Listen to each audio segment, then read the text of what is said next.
comic books can tell you that their favorite comics have often been intertwined with politics. With that in mind, our guest tonight, Michael Holmes, created a podcast called Superhero Politics, in which he explores the parallels between the arcs of your favorite comic titles, movies and TV shows, and developments of today's politics. Please welcome Michael to TMI Daily. Hi, Michael. How are you doing today? Hi, everyone. How are you? We're doing well. Good. Thank you so much for joining us tonight. Absolutely. Thanks for the invitation. So before we actually get into your podcast, would you mind telling us a little bit about your background? Like, did you grow up a big fan of comic books? And where did that start? Absolutely. I mean, if you can kind of look behind me on the wall here, I mean, and the shirt that I'm wearing, you can tell that I spent most of my young life and older life in and around comic books. I mean, it's just been a formative part of my development, learning about the themes of comics, justice and truth, and doing the right thing, always having, a positive attitude. And so that kind of got me thinking about service and how superheroes are often on the front lines sacrificing for people. And that led me to public service. So, I started in politics when I was around 15. And 2019, I actually won a seat on city council in my city. So, when I talk about superhero politics, it's actually the fusion of two things that I love in my life. So, working in politics and working in public service and comic books. And I think, finding the parallels between the two has been kind of a labor of love for me. So it's been, pretty interesting to start this podcast. Oh, that's great. So who's your favorite comic book character and why? Well, I mean, if it's not obvious, Superman he's really the first comic book character that I really got into. Just kind of his origin, being the last of his race. Supposedly the last of his race, and stranded here on a planet foreign to him, and I guess in a lot of ways he's an undocumented immigrant. So I mean, so if you want to think about the political themes of it, I mean, that's kind of the first thing. He's an orphan here on the planet, and he adopted this world to protect. And so, he lives his life in a lot of ways the way I think most people believe they should, fighting for those less fortunate and always trying to protect those who need protection. Mm-hmm. Oh, that's wonderful. So comic books have always mirrored the culture and event of the times. I mean, it's safe to say that.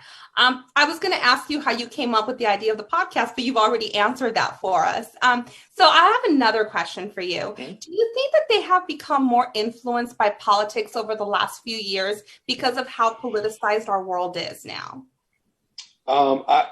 I think there's some merit to that statement, but I think politics has always been on the forefront of, comics have always been on the forefront of politics. I mean, if you look at some titles like X-Men, there have been some allegories to the civil rights movements, the LGBTQ, communities, and how mutants in the Marvel universe are viewed by broader society. So,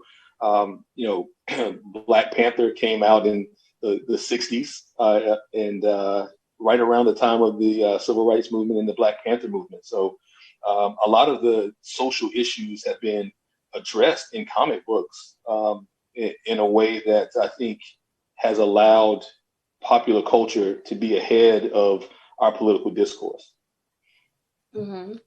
So have you found yourself some of the characters that you've covered, when you do a deep dive, when you're doing your podcast, is there something that you've learned that you didn't know before you did your podcast episode or you covered them?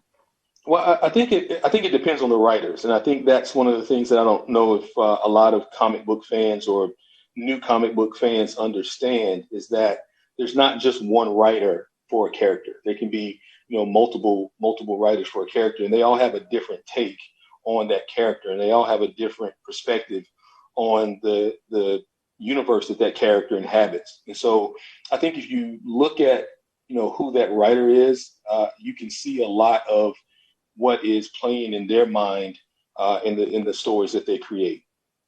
One fabulous run of Black Panther by Ta-Nehisi Coates It's called A Nation Under Our Feet.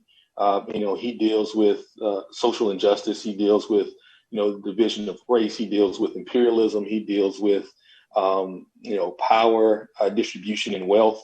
I mean, so a lot of those things are influenced by whoever's writing that particular character at the time. Mm-hmm. Okay. So I have one final question before I open it up to the panel. Sure. What comic book villain do you think Mitch McConnell would be? Oh my God! I actually did an episode on Mitch McConnell, and it's called The McConnell Who Laughs. There's an iteration of Batman in the comics. It's fairly new, and it's from a dark universe, and it's called the Batman Who Laughs, and it's a fusion of the Batman and the Joker. And so in that story, Batman is infected by the Joker venom, and he ends up wiping out the Justice League, wiping out his Bat family, and eventually seeking to take over the multiverse. And so the thing about the Batman Who Laughs is that he is a master tactician. He is always 10 to 15 steps ahead. He's ruthless. There's literally nothing he won't do, no one he won't sacrifice to get what he wants. And that's who Mitch McConnell reminds me of. He has no permanent friends. He has no permanent enemies. Whatever political expediency he needs to create to get what he wants or to block what he wants, he will do. And so as much as I have, a personal disdain for Mitch McConnell, I have to give him some grudging respect as one of the great political tacticians of our time. So he is definitely the Batman Who Laughs. And so, yeah, if you guys get a chance, go listen to that episode. I think, it'll explain a little bit more in detail. Yeah, I'll definitely have to check it out. Okay, actually, one more question before I let Okay.